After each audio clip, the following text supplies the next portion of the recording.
The typhoon-ravaged Philippine Islands faces an unimaginably huge relief effort that had barely begun Monday as bloated bodies lay uncollected and uncounted in the streets and survivors pleaded for food, water, and medicine. A weakened Typhoon Haiyan slammed into northern Vietnam Monday after devastating the Philippines.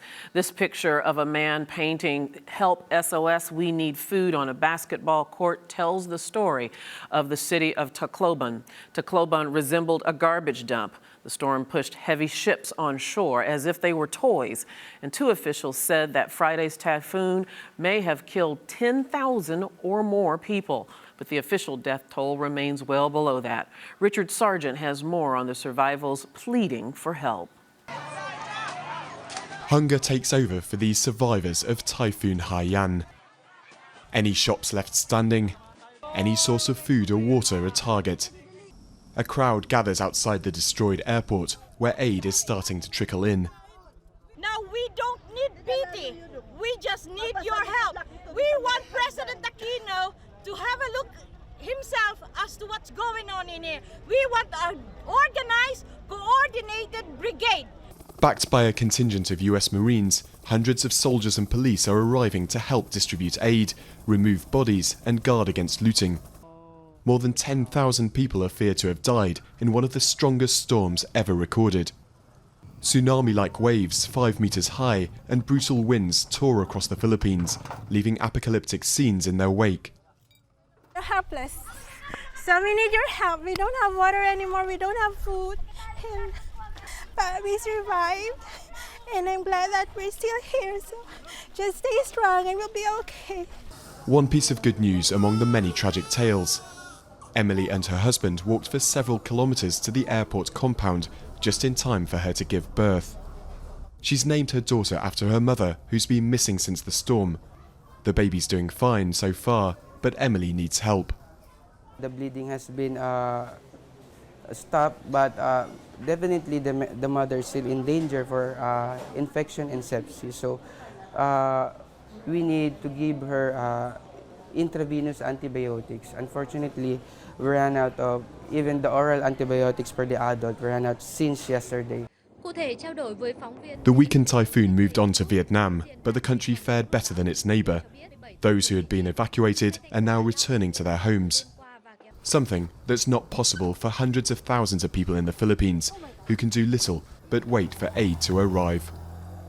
The U.S. has joined the worldwide relief effort to the Philippines. Joining us with more on what the country needs is Mario L. De Leon, Jr., Consul General to the Philippines Consulate in New York City, and he's here in our New York studio. Thank you so much for being here with us. Do appreciate it. I know that you've got family as well as friends in the Philippines. Talk to me a little bit about what you've heard about how the conditions are, what it's like. Well, you know, my wife has family both in Eastern Samar, which was the first landfall of the typhoon, and also in Tacloban. I mean, I know that the city is not only flat, but flooded, you know. And at the same time, I will talk more about, of course, the experience of my wife's family in Eastern Samar. 3 days we were not able to get in touch with them. No power, no water, I think, and no communication whatsoever. And the first time they got in touch with us was more through, I think, a radio from army people who were able to arrive in the city of Borongan in Eastern Samar. So they went through really a horrendous experience. So. It really is unimaginable, and we've heard report after report, including right here on Arise America, how there's a desperate need for food and for water. Can you talk a little bit about the relief aid that your office is coordinating? What we're doing now is, you know, we're trying to engage mainstream Americans, of course, the Filipino-American community into providing assistance primarily for search and rescue, if they could do that, and relief. Search and rescue is meant more, I think, for those who really suffered and died, most likely.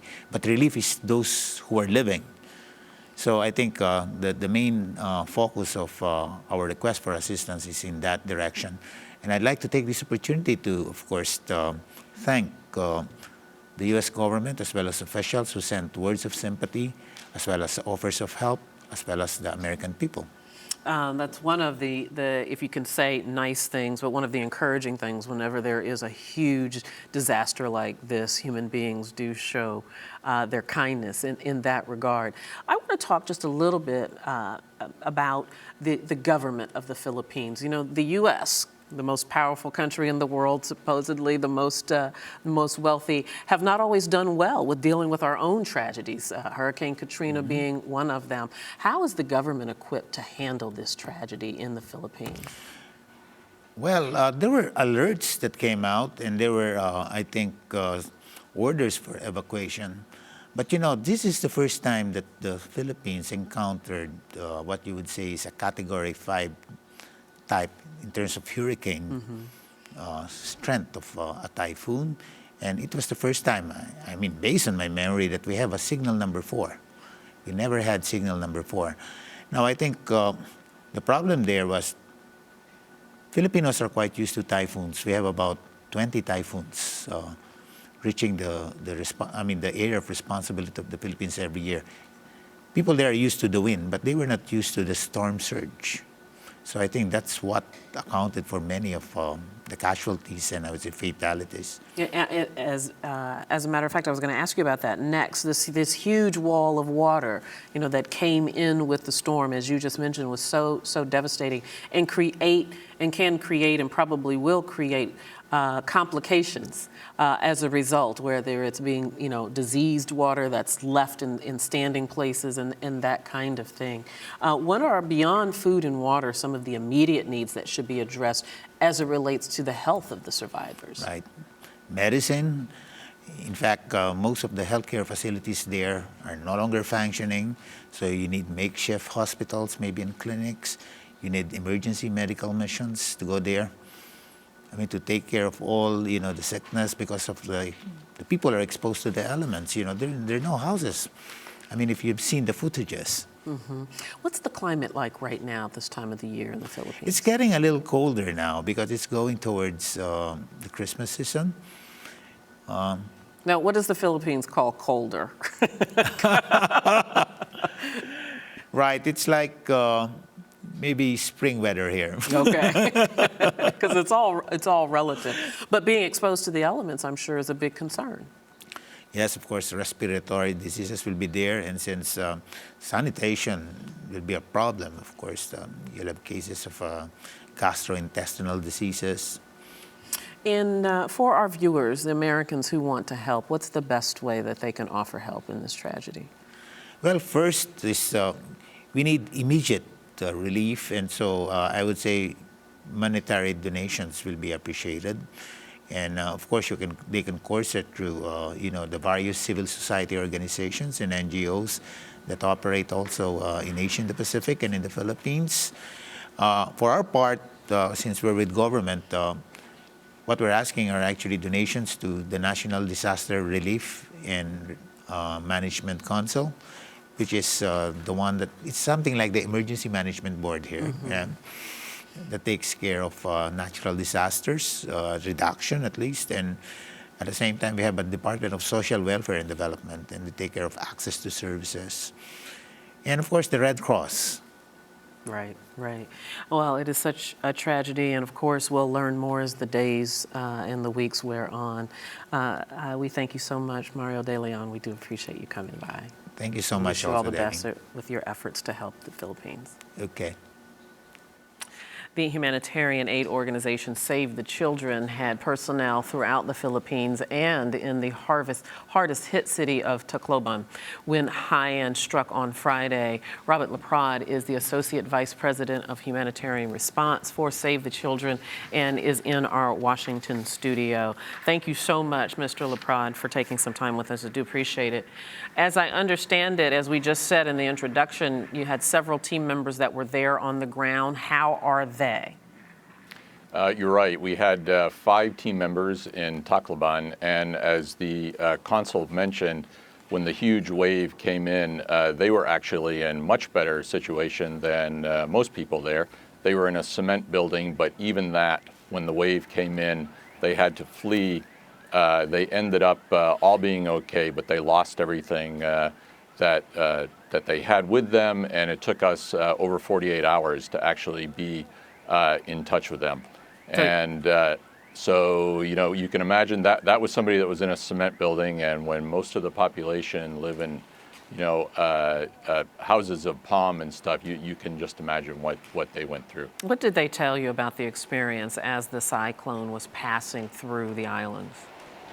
I mean, every minute they really felt for their life. I mean, it was kind of, you know, first the wind would come in and then the windows broke, and then eventually the place they were in, the roof was actually literally lifted off the building, and then kind of really everything kind of let loose at that point, and that's when they had to leave. At this point, you know, they were living out at the airport, basically under a kind of a makeshift tent, along with other people that had been displaced. So we now have 20 staff kind of in the area around the various affected provinces, and are really out there, you know, with people that are affected, trying to see how we can help. As an organization, what are your priorities for providing help?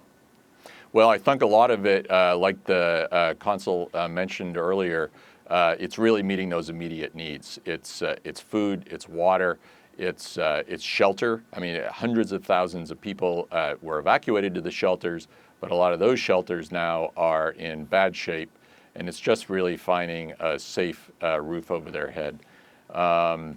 The other major thing I think also is in Tacloban, there was only one hospital functioning as of not too many hours ago, and just getting the basic drugs. For Save the Children, like my organization, it does mean a lot of things related to newborns and special drugs for pediatric equipment, things like that, that can help with that really great story that you mentioned of the woman actually successfully giving birth. So we hope that with more assistance, you know, that kind of thing can continue and lives can be saved. Of course, all of this is complicated by the fact it was the reason that your team members were already there, and that was the earthquake that just happened about 4 weeks ago. What are the special challenges logistically, because it's an island nation and geographically where it's located? Well, you hit on the core problem that we're facing right now. You know, as everybody can see in all the footage that comes out, really getting supplies there is really tough. I was a first responder in Aceh in Indonesia after the Asian tsunami, and you know, at least there, Sumatra was a big island. You could get stuff from one side of the island to other places. In Leyte and Samar, I mean, their whole island is kind of wiped out. The connections with bridges between islands, those are wiped out in a lot of cases. And the facilities to be able to come in by boat with ports or by airport by planes have also been wiped out. So it's really starting from scratch, and the challenge is immense. And from your communications with the team that's there and those that are going into the area, there's no way to know right now what the death toll is. But based on what they've seen, do they think that 10,000 is about right?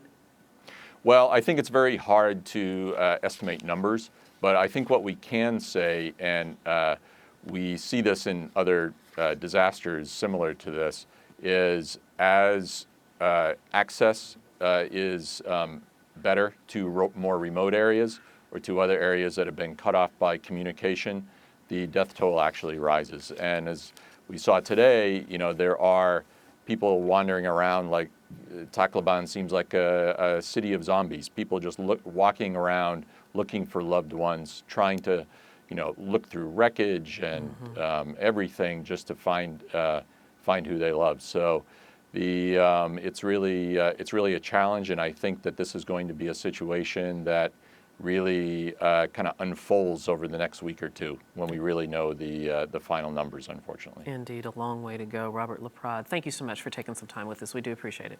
Thank you.